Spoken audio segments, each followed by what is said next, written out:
Hello, and welcome to Mystery Road. My name is Taylor. And my name is Donovan. Mystery Road is a monthly podcast that examines the dark, strange, and unknown. Want more updates on the show? Follow us on Instagram at Mystery Road Pod. Have suggestions and ideas for future shows? Email us at mysteryroadpod@gmail.com. Help support the show on Patreon at patreon.com/Mystery Road Pod. Now, let's take a stroll down Mystery Road. Greetings, fellow seekers of the extraordinary. Welcome to another captivating episode of Mystery Road. I'm Taylor, and I'm here with the connoisseur of curiosities, Donovan. Today we're unearthing the perplexing life of Bob Lazar, from his unassuming beginnings to his audacious experiments and research. Hello, everyone. I'm absolutely pumped about today's episode. Bob Lazar is a name that's synonymous with intrigue and controversy.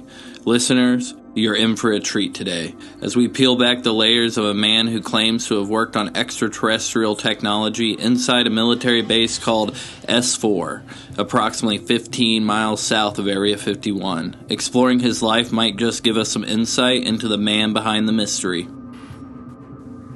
Bob was born on January 26, 1959 in Coral Gables, Florida, to his parents Albert and Phyllis Lazar.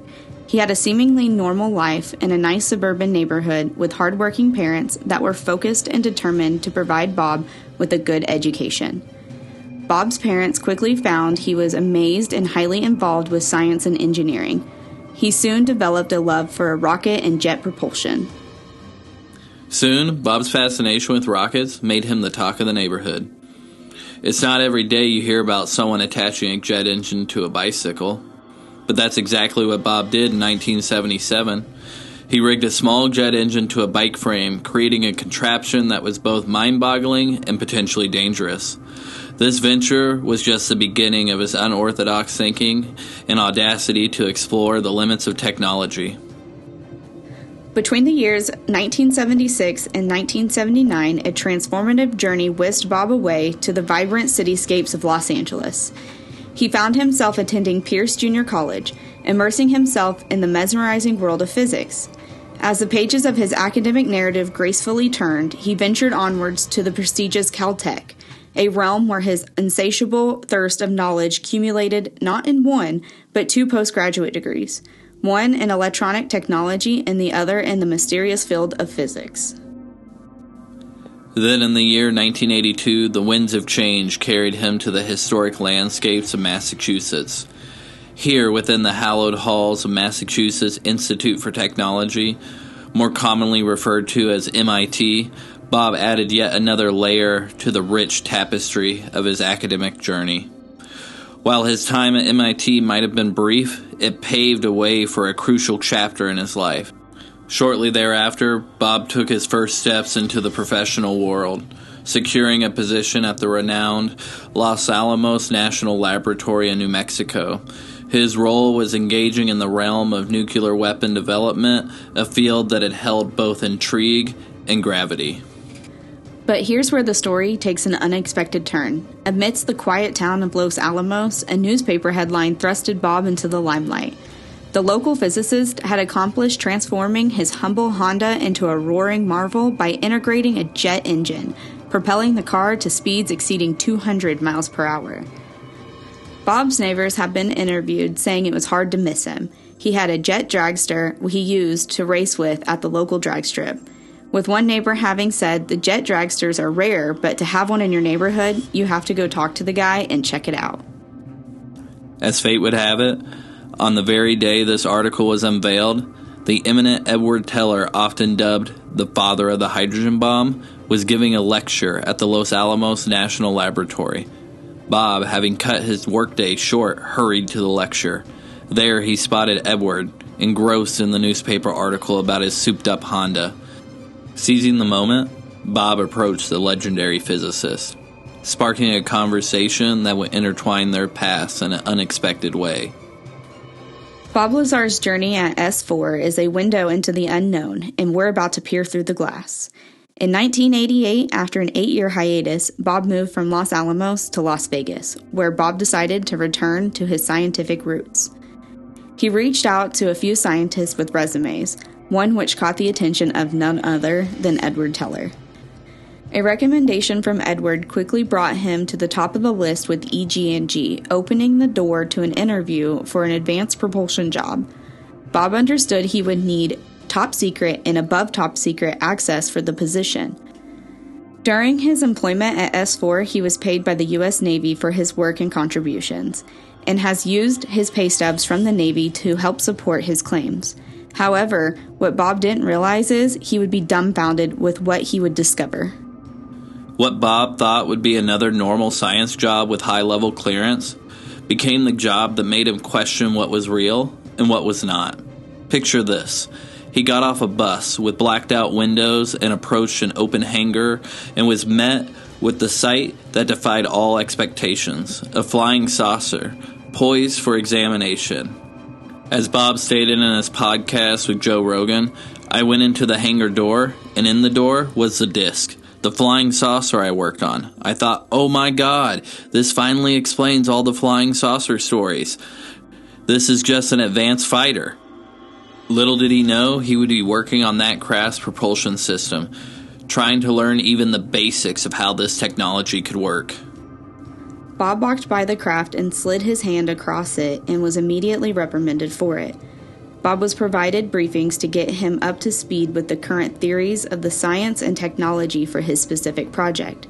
He was also provided 1 to 2 page briefings regarding the most important information of what the other teams were working on in case it helped with his research. Bob soon learned that the craft was not of this world, and it wasn't the only one the U.S. government had.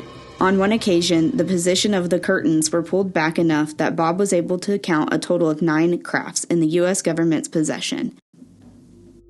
Each craft was a different shape and size, although Bob was unable to get a good enough look to describe each one individually.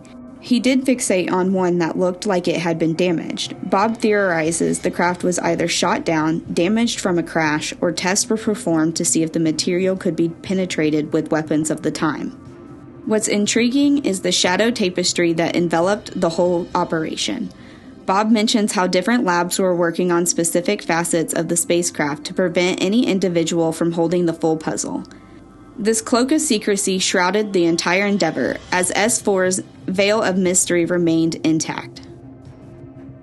Working alongside a lab partner named Barry, Bob began to unravel the mysteries of the subcomponents of the craft. Barry and Bob were assigned to work on a small reactor not much larger than a basketball, sitting on a metal table. Barry, having been there longer with somewhat more of an understanding than Bob, urged Bob to touch it. But the sheer force of the gravity repelled his hands. Bob described the feeling as trying to push opposite poles of a magnet together, but with no magnets, just your hand and the device. It was here that Bob began his journey into technology that to him defied the laws of physics as we understand them. Bob soon came to the realization the device created some type of gravity distortion wave and was the propulsion system for the craft he was assigned to work on. Bob's task was to reverse engineer the spacecraft to the best of his abilities so that we could recreate it with our own technology. Bob soon learned that whoever these crafts belonged to had developed technology to create gravitational fields to distort, warp, or bend space-time to achieve long-distance, deep space travel. Meaning, if you are at point A and need to get to point B, the logical thinking is a straight line being the fastest route.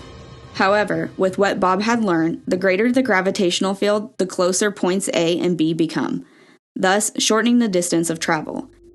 Even today, the effects of a gravitational field in space-time is something scientists have been able to observe. However, although we are able to observe it, experimentation is limited to non-existent. More recently, in 2015, Laser Interferometer Gravitational Wave Observatory in the U.S. detected the first gravitational waves caused by 2 massive black holes spinning into each other. Bob further theorizes based on his work at S4, any type of gravitational field will distort spacetime, whether occurring naturally through unconceivable amounts of mass or generated artificially. The greatest benefit being you can turn on and off an artificially created gravitational field. Bob was able to get to watch one of the crafts perform basic movements such as up, down, and side to side. However, high-performance tests were done above the mountain range for less eyes to potentially see experiments that were being performed. At this point, Bob is fueled by excitement, but was slowly succumbing to the concerns over the very nature of what he was handling. Bob struggled with the associated injustice of keeping a secret of another highly advanced civilization from the public. Bob's time at S4 was a roller coaster of awe and trepidation. Bob recalled Russian scientists being a part of the program. However, another team made a breakthrough and the Russian scientists were not seen at the facility again. Bob asked countless of times what that breakthrough was, but was unable to get an answer. S4 was so compartmentalized and secure knowledge between the teams, even what other teams were working on was not shared. Only information was shared between one's team and reported to the higher-ups. After a mere 6 months at S4, Bob's mission reached a point where they only could grasp a reasonable idea of how to make the reactor function, but were unable to even begin to recreate it. It was constructed with a material that Bob called Element 115, an element that hadn't even appeared on our periodic table at the time. The significance of this discovery is beyond staggering. Element 115, more commonly known as moscovium, is an unstable isotope. However, Bob claims to have worked with a stable element 115, which fueled the spacecraft's propulsion system. After several months of working irregular, odd-time shifts, when he would get calls to report for work at S4, his wife began to suspect Bob was having an affair and soon started having one of her own. Knowing what was happening while Bob was at work, the people in charge decided to hold off on calling Bob back to work for a short period of time and started having him followed to ensure he didn't go off the deep end. Bob became concerned he was being kicked out of the program, and even more so for his life. In an effort to have a few people know the truth if something were to happen to him, he told a few of his closest friends, and having had the flight schedule, led them out to the lake where the test flights were done, on not one, not two, but 3 separate occasions. They took video footage that is now in possession of George Knapp, but by his own admission is shoddy footage at best, because of the technology at the time. Bob also admits they were guys in their 20s, being foolish, and on the final trip, brought a camper, were grilling, and not taking any caution for what was happening. Bob's excursions were exposed when they were caught by guards. Funny enough, the guards were actually caught by Bob and his friends after dropping a night vision device. Bob noticed a green light on the ground, turned the camper lights on, and saw they were surrounded. The next day, he reported for debrief, ready to face the consequences of his actions. He was let go with a surprising lack of punishment. Rather, he was told, "Don't tell anyone means your friends too, Bob." Bob then was provided a transcript between his wife and a friend of hers showing they were having an affair. This was the point when Bob knew every action in his life and his family's lives were being closely monitored. Bob knew he needed to share the knowledge he had with the public as insurance to protect himself. In 1989, Bob was introduced to George Knapp, an investigative journalist, who conducted a series of interviews with Bob. George's investigation revealed several troubling but also odd details of Bob's life. George was unable to confirm that Bob went to college at Caltech and MIT, both having indicated no record of Bob. George then turned to Los Alamos National Laboratory to confirm employment. They too said no records of Bob working with their company could be found. Though George, being a veteran investigator, did it. He found a 1982 Los Alamos National Laboratory phone book, which revealed Robert Bob Lazar was in fact an employee, a physicist. George also found a newspaper article about Los Alamos and Bob's Honda, again confirming his employment with them. Bob agreed to undergo several, I believe a total of 4 polygraph examinations with George, all of which Bob passed without any indication of deception. George also mentioned that the headhunter service that hired Bob for Los Alamos initially indicated they had records of Bob and would send them to him. However, when he followed up a few weeks later, they claimed they had no records of Bob now. With all the information George had learned, he felt it was time to air the interviews on live TV. The essence of the news segment covers Bob's claims about his involvement in reverse engineering an alien spacecraft. His descriptions of these advanced vehicles powered by the unknown Element 115 offered a tantalizing peek into the world that defied the laws of science as we know it. It wasn't just the technology that Bob unveiled. It was the haunting implications of what this technology meant for the human race. His assertions about the potential of anti-gravity propulsion systems and the blurred line between science fiction and the reality had the world spellbound. Their conversations not only lifted the veil on S4, but also thrusted Bob's claims of extraterrestrial technology into the spotlight. After the initial interview, Bob did several subsequent interviews regarding the technology he had worked with and the theories surrounding it, as well as attempting to simplify the theories to where non-scientific individuals would understand and comprehend. After going public, Bob's life changed forever. Everything about him disappeared, from his birth certificate, to his college degrees, to his work history. Someone or some organization was trying to erase Bob. Most likely an attempt to discredit him so that no one would believe him. However, thankfully George didn't allow that to happen. Not only that, friends of Bob also felt negative effects of Bob going public by having their lives disrupted too. Although many people have been skeptical of the truth, there have been many recent discoveries of extraterrestrial beings that people should take into consideration when talking about the truth behind Bob's story. As of recently, a few government documents have been exposed to the public. One of the events being the Tic Tac UFO phenomenon. In November 2004, when U.S. Navy fighter pilots aboard the USS Nimitz encountered a strange and highly maneuverable object, a Tic Tac-shaped UFO. The encounter was a testament to the unknown and ignited a fury of discussion within the world of ufology. What makes this encounter so remarkable is the sheer credibility of the witnesses. Trained military personnel, sophisticated technology, all encountering something beyond the scope of their understanding. The encounter involved radar confirmations, onboard camera footage, and eyewitness testimonies that weave a narrative that's hard to dismiss. The object's movements defied the laws of physics, accelerating and maneuvering in ways that boggled the minds of those who witnessed it. Bob also described a biometric bone scanner for your hand to scan and provide you with your pass to get into S4. Many people called BS on this and called him crazy. However, recently disclosed documents from Area 52 showed these scanners were in fact in use at the site during the same time period.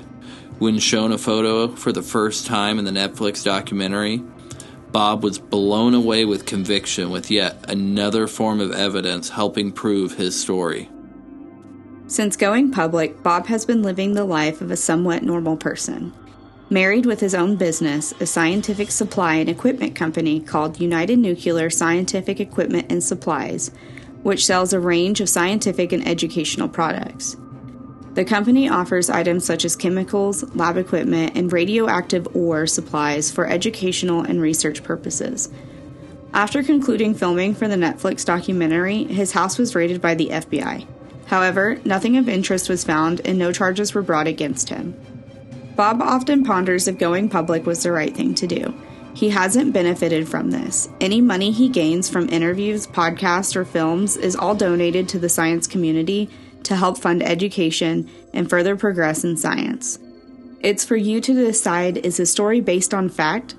Does the recent UAP committee hearing help prove what he has said for 30 plus years? Do the UAP whistleblowers know what Bob did, and can they confirm it? That's it for this episode. Thank you all very much for taking the time to listen to our podcast. Next month, we'll be traveling across the Atlantic to London to investigate the unsolved crimes of Jack the Ripper. If you like our content, please like, share, and subscribe. Don't forget to follow us on Instagram at Mystery Road Pod.